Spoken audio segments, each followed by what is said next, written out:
Actually, this isn't just coffee. You might find this disgusting, but this is actually iced coffee and then Coca-Cola Zero, or Coke without sugar. It's called a alarm clock, I think. It's got a ton of caffeine. One of the hardest smartphone buying decisions that I could possibly make. But it was a decision that I had to make 2 weeks ago for a friend of mine when he came to me, said that his budget was a little bit more than $500. He wanted a new phone. He is not a smartphone enthusiast. He is not a tech head. He is not a previous Xiaomi owner. And his request was, I want the best phone that can offer me the most features and the best camera around $500 here in Vietnam. Should I buy a Xiaomi phone? What should I get? Obviously, in my opinion, Xiaomi is offering some of the better budget phones on the market right now. Realme has some compelling purchases, but specifically here in Vietnam, there's a lot of support for Xiaomi in regards to repairs, cases, accessories, things like that. Whereas getting something like the Realme X7 Pro with the MediaTek chipset wouldn't have had as many options for cases, screen protectors, things like that. So it was pretty clear, Xiaomi, I can find the accessories, I can find the stuff for him that I need. But then having to decide in regards to a feature set between what features would the average consumer want, it was one of the harder decisions that I've had to make. Now, we're just gonna go ahead and kind of break down the feature for feature set thing. If you guys are unfamiliar with the way that I do podcasts on this channel, this is basically the podcast. I release it as the audio version before. If you guys are subscribed to listen to it for any of your favorite podcast apps or Google Podcasts, you guys will hear this before everyone else does. And I basically pontificate and talk about things like this. So, first thing is the screen. Now, for the average consumer, I would say that the 144 hertz display isn't that big of a deal, whereas the higher brightness on the Redmi K30 Pro, Poco F2 Pro would make it a better option for most people. So on the screen front, for the average consumer, you get the brighter display, it's AMOLED, and it seems a little bit more punchy, vibrant, and premium. Next up was the performance. Now, the performance for both of these devices is the same, UFS 3.1 storage. If you buy the Poco F2 Pro 8256, which is what he was looking for photos and video, both of the devices are gonna have UFS 3.1 and LPDDR5 storage. But the Poco F2 Pro in the base 6128 does not have UFS 3.1, it's got UFS 3.0. Does that make a difference in the real world? No, but performance-wise, these devices are basically the same. The next one was the fingerprint scanner, because for the average consumer, they more often than not don't care so much about the in-display fingerprint scanner, and the reliability of having the actual fingerprint scanner on the side is the more important option. Also, to kind of wrap in with that, it's gonna make the device seem faster and more responsive to have that fingerprint scanner where you know where it is. So based on that kind of performance alone, I thought that the Mi 10T Pro might have a leg up on the Poco F2 Pro. Next up was design and build quality. Both of these devices have flat displays. One of them has the pop-up camera, and for the average consumer, I actually think that the hole punch is maybe a little bit better. Unless you're someone who is dedicated to not taking selfies and you're never gonna use the pop-up mechanism, a lot of consumers don't want to think about moving parts. If they go to the beach, do I have to worry about sand getting in this pop-up mechanism? So the hole punch display is a little bit more durable in regards to design. Coffee break. Actually, this isn't just coffee. You might find this disgusting, but this is actually iced coffee and then Coca-Cola Zero, or Coke without sugar. It's called a alarm clock, I think. It's got a ton of caffeine. The area though that for me was the most compelling, more than battery life, because both of these devices are gonna have almost identical battery life. Maybe the Poco F2 Pro all on dark mode, 60 hertz display is gonna get slightly better performance. And he is not a 144 hertz lover. He doesn't care about high refresh rate. The average consumer at this point doesn't care about high refresh rate. Shh, don't tell anyone.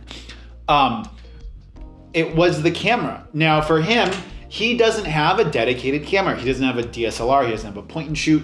His phone is his main camera. And what device has the better camera? Well, unless you're buying the Redmi K30 Pro Zoom, which has a weird hodgepodge of cameras but comes in at a higher price tag, the Xiaomi Mi 10T Pro has the better camera system. It's got the better stabilization for video because it's got optical image stabilization. It's got better low light photo performance if you look at my previous tests on it. And overall, in dark conditions, the Redmi K30 Pro suffers from not having OIS, whereas this device has a larger sensor, bigger lens, plus optical image stabilization means that you are more often than not getting excellent low light photos. And for him, the low light photography and just the ability to pull out the camera, snap the picture functionality was a huge benefit to him. And I think that for a lot of smartphone buyers, unless you have to have the AMOLED display, unless you have to have the wireless charging or the in-display fingerprint scanner, I think the Mi 10T Pro is kind of like just the better choice for more people, right? It's gonna come in at almost the same price as the Poco F2 Pro. It's got the better camera. It's got a more reliable fingerprint scanner, and it's got basically the same footprint. It's like no bigger than the K30 Pro. It doesn't have the moving parts, which argue whether or not the moving parts is a good or bad thing. I've had two phones with pop-up cameras, both my Redmi K20 Pro, the Xiaomi Mi 10T Pro, and my K30 Pro, Poco F2 Pro. When I tapped the back of the device, I had a rattle, and I bought a friend a Redmi K20 Pro for his girlfriend, and his girlfriend's K20 Pro also had the pop-up camera rattle. And I don't know if it's Xiaomi build quality, I don't know if it's Xiaomi design, but having someone buy a phone and then tapping on it and then hearing a rattle is just, it's just not a sacrifice that I think a lot of people want to make when they're spending a lot of money on a brand new phone, to have the uninterrupted display. So it's really, really difficult for me to promote someone buy a phone that's got a worse camera and a more delicate, easier to break design for an AMOLED display. Because if we just look at both of these devices on paper, you're getting AMOLED and you're getting and that's it, right? Like the K30 Pro doesn't have the high refresh rate. And on top of that, if you're not going to be using the Poco F2 Pro at 100, or the Xiaomi Mi 10T Pro at 144 hertz, then you are going to get slightly better battery life on the Xiaomi Mi 10T Pro than you would the Poco F2 Pro. On the flip side of that, if you're someone that's going to be using your phone outdoors constantly, I would tell you to get the Poco F2 Pro. Outdoors means that you have plenty of sun, so necessarily the optical image stabilization for low light doesn't matter as much. But more than that, the display of the Poco F2 Pro is really, really, really bright. And it is really, really easy to see outdoors under direct sunlight. My friend was getting to use his Mi 10T Pro, and I'll insert a little clip. I'm doing a whole video that I shot on this device doing a motorcycle trip, and we're going to talk about that experience at a later date. Subscribe if you guys want to get that. But he had his Mi 10T Pro in a fold holder on his motorbike for most of the trip, and he never complained about the display not being bright enough. But many times I would pull up next to him on our road trip, I would look over at his phone, he had the display on, it was set to auto brightness, and the display on my Mi 10 was like just significantly brighter. It was just significantly brighter, significantly easier to read in direct sunlight. And it's not to say that the Mi 10T Pro has a dim display or a low quality display. It's just that the AMOLED displays get to a higher max peak brightness. And if you're using the phone outdoors all day, that is going to matter to you. That said, I think that for my friend and for most people, the better camera is the more important feature than the extra brightness with the display. And both of the devices have the same 33 watt charging. Both of them take under an hour or right around an hour to charge to 100%. And by and large, the differences between these two devices come down to very, very small and minute things, along with availability in your area. Because if you are looking to import any or all of these devices, 9 times out of 10, I would say that the Xiaomi Mi 10 is a better device, just because you don't have to choose between the high refresh rate or the high brightness and the better camera.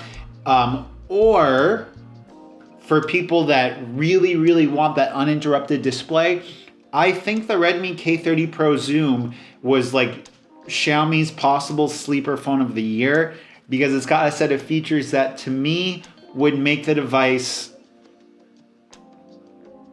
perfect. I mean, for a user like myself, I think that the K30 Pro Zoom, there isn't anything on that device that I would want it to have that it doesn't have. I don't care about the high refresh rate. I care about the brightness. It's got the flat display. I don't care about the pop hole versus the pop-up versus punch hole. I don't take a lot of selfies. And the battery life for it is essentially gonna be the same. So as we're getting to the end of 2020, heading into 2021, I'm having to think about my smartphone of the year or my Xiaomi smartphone of the year award. And this year, it's harder than ever. Last year, I was able to give the nomination to the Xiaomi Mi Note 10 Pro. And honestly, I'm kind of waiting for the Xiaomi Mi Note 11 Pro this year, because I think that the combination of the mid-tier SoC, flagship camera, AMOLED display, flagship build quality, big battery is like the optimum set of compromises for the majority of users. And without a device like that, that gives you all of those things, we're left at devices that kind of fill some desires for some users, but not desires for other average consumers. Whereas last year, the Mi Note 10 Pro was just performance that's good enough for everyone, flagship camera that everyone's gonna wanna use, great AMOLED display that gets bright outdoors, and 2 days of battery life. So if you guys are waiting for my smartphone of the year award or my Xiaomi smartphone of the year award, well, howdy, this video is done. Go ahead and click or tap on this video over here to watch a video about smartphone cameras. Click or tap this video down here to watch a video about headphones. I'm still waiting.